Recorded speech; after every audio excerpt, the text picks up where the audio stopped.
What's up, y'all? My name is JR, and for those of you who don't already know, I'm a huge movie and TV nerd.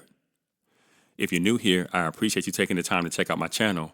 I hope you consider sticking around and joining the film community I'm trying to build here on YouTube.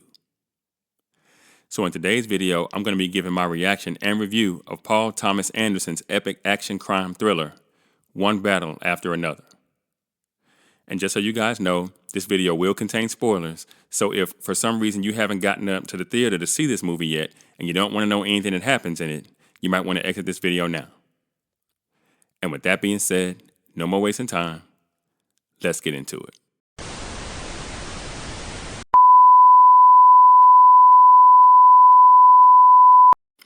One Battle After Another is an American-made dark comedy and political action thriller film co-produced, written, and directed by Paul Thomas Anderson, inspired by the 1990 novel Vineland by Thomas Pynchon.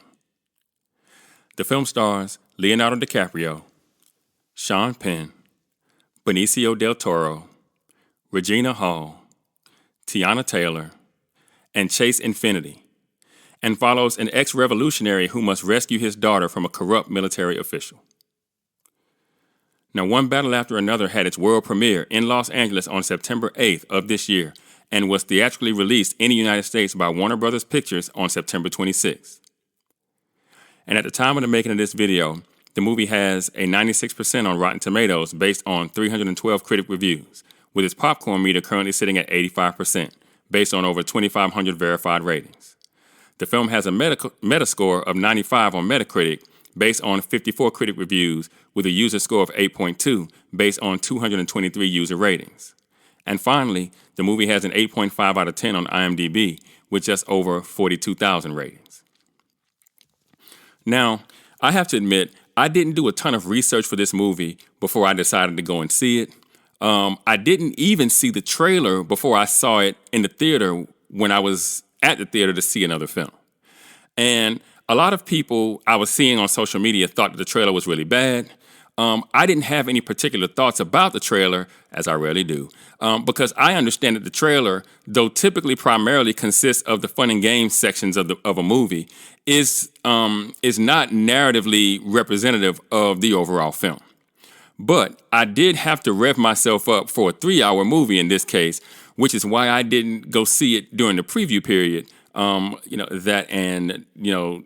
Last weekend there were a number of movies that kind of came out, so I had to kind of pick and choose. But better late than never, I suppose. And I'm really glad I did finally get to the theater to check this film out. Now, this movie starts fast, really fast, in fact. And I'll admit, I was a bit perplexed by the first handful of scenes or so, wondering what exactly it was that I had gotten myself into.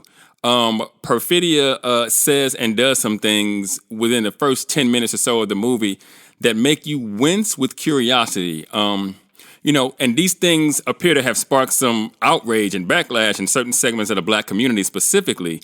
But even as I was sitting there watching the movie, I decided to give Paul Thomas Anderson the space he needed to tell his story. And, I will admit that as the film began to settle and the story that we were watching started to become more clear, I think that the film hit all of the right beats from that point on. Now, the first thing that you notice here is that casting is virtually immaculate, especially when it comes to the stars. And given that, I need to say a few things, get a few things off my chest, if you will. I'm seeing a lot of people talk about how Leonardo DiCaprio, negatively as it pertains to his ability to make movies profitable. But I want people to remember that he's an Academy Award-winning actor, and he's been nominated another 6 times, right? Also, a lot of the movies that Leonardo DiCaprio is in have triple-digit budgets in the millions, right? So even this movie, I think it was like $125, $150 million or whatever. So I think that people looking at the box office numbers and just going, did the film turn a profit, is a bit unfair because Leonardo DiCaprio ain't doing no $10 million indies. You see what I'm saying? My point is, he's one of the best male actors I've ever seen personally. And he's one of the most well-regarded actors in the industry right now. And his performance was pristine in this film. I just think that the disrespect when it comes to Leonardo DiCaprio has absolutely positively got to stop, for real. Now, I also wanted to take a moment to give Teyana Taylor her flowers here because I give Teyana Taylor a lot on my platform. And it's mostly because of the films, the type of films that she accepts and the roles that she takes on. A lot of them are not quite right for her and her acting skill set. When she was in Straw, Tyler Perry's Straw, I was just like, oh my God, the role just did not fit her. But I have to say that she was it in this one. Seriously, I'm not even gonna hold you.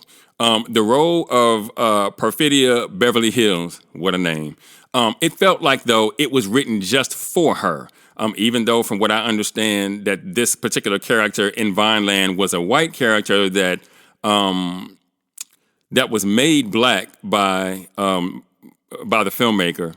And so it's kind of, Paul Thomas Anderson kind of decided to make this character black. And I think that's what's kind of sparked a bit of outrage here. Some of the things she says and does now that the character's race has been swapped is what's kind of got people a little bit in a tizzy. But I'm not going to spend too much time on that because I'm going to make a separate video, kind of a little bit of a rant talking about that. And I'll get to that at another time. But like I said, this role felt like it was written just for her. And I wanted to take a moment specifically to say what a great job she did in this film for the time that she was in it. And last but not least, Chase Infinity was really special here. And she's still fairly new to the game, but I really liked her in Presumed Innocent on Apple TV, especially, not to give away the game there, but once you kind of figured out what was going on in that show, I really liked her in the role that she was in that show. And so I was happy for and proud of her in her performance as Willa in this film. I think she did a really good job standing amongst a few giants. Del Toro and DiCaprio, that's big boy company right there. Now, back to the film itself, I'll admit that the plot was a bit disjointed at first, right? And Paul Thomas Anderson clearly, tried to race to the film's catalyst in order to lock in place the story's 3-act structure, right? I can tell that he was trying to hurry up and get there so that he can line the rest of the film up. And though I might get some pushback here, yes, this film actually does save the cat, if you're interested in knowing that. I've seen some people online say that it doesn't, but it absolutely positively does. If you pay attention to what you're looking at, it absolutely does. And once it gets there, it's a fairly smooth ride to the end, in my opinion, narratively speaking. In fact, from a plot perspective, and when I say that, I mean from plot point to plot point. I always tell you guys, you want to be able to draw a straight line from one plot point to the next plot point, and then from that plot point to the next plot point, and so on and so on. This film does a really good job of doing that. And other than a couple of minor details that I myself would have changed in the third act, I'm not even really necessarily eating Paul Thomas Anderson's lunch. I'm just simply saying if I, a black man, have written this very same script, there's a couple of things I would have changed in the film's third act, probably a couple of things I would have changed in the film's first act as well.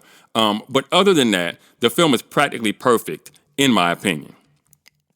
Now, also, the small writing here is absolutely fantastic, and the dialogue is both prolific and purposeful.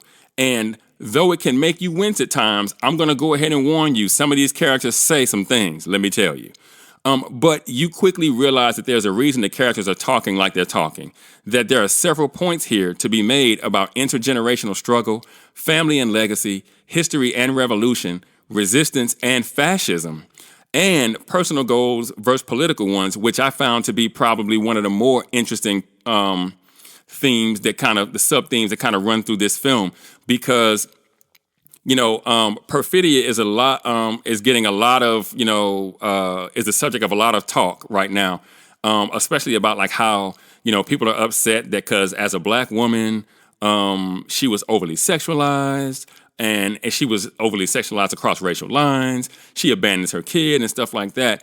And what a lot of people are missing is that one of the sub-themes of this film is how personal goals contrast with political ones, and how if you decide you're going to be a revolutionary, what you have to understand at the very beginning of that journey is it's going to cost you something. It might even cost your family members something. If you're MLK, if you're JFK, if you're Malcolm X, you might get killed.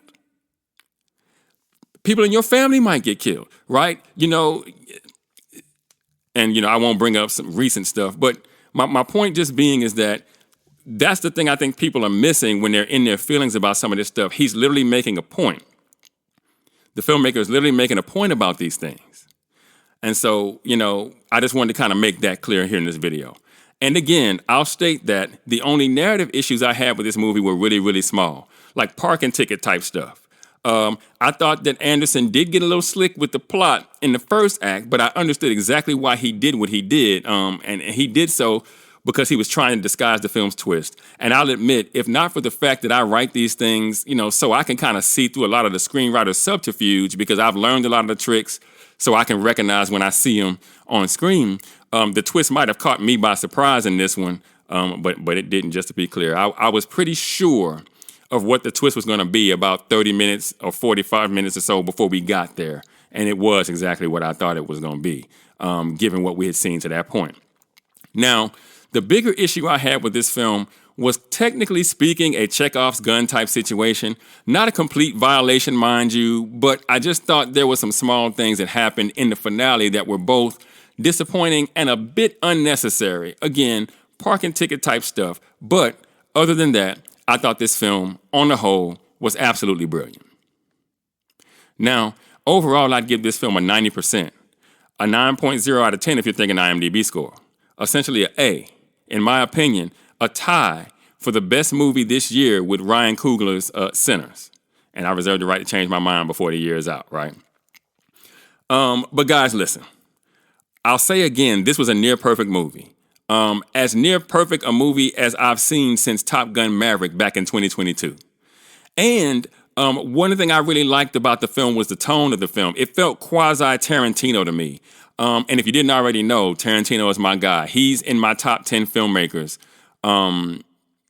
That's just how I see him. Just everything that Tarantino does, for the most part, I absolutely love.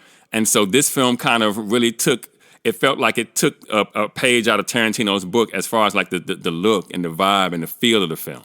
You know what I mean? And look, don't be fooled by the box office receipts, right? There are a lot of critics and content creators on social media talking about the film being propaganda. So they're like, oh, look at this film flopping at the box office, right? I want to be clear that that's not my concern here. I've never really cared about box office numbers on my page, right? I'm a screenwriter. So what I'm looking at when I rate these movies is the movie's narrative merit, right? And this is a film for people who love films. Hear what I said, not movies, but films. And look, I understand that there are people who go to the movies simply to be mindlessly entertained, right? They want to shut their brains off and just watch people shoot at each other. They want to watch stuff blow up with no care in the world about structure, theme, or how the writing, directing, and acting support the story that they're being told, right? If that's you, then fair game. I'll never get on here and tell any of you guys what you have to like, right? This is not what my channel is about. My channel is about what I like and why, right? And if you want to add to that conversation, in a respectful way, of course, you're always welcome to. But I need you to understand something. Somebody's going to get a statue for this movie. And I'll stand 10 toes down when I say that. For the people who truly love cinema, if you're looking at movies this year, this is the one.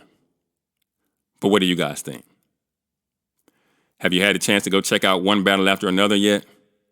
If you have, what did you think about DiCaprio's acting performance? What did you think about the film's runtime? It was a long boy. And what did you think about the themes and sub-themes presented in the story?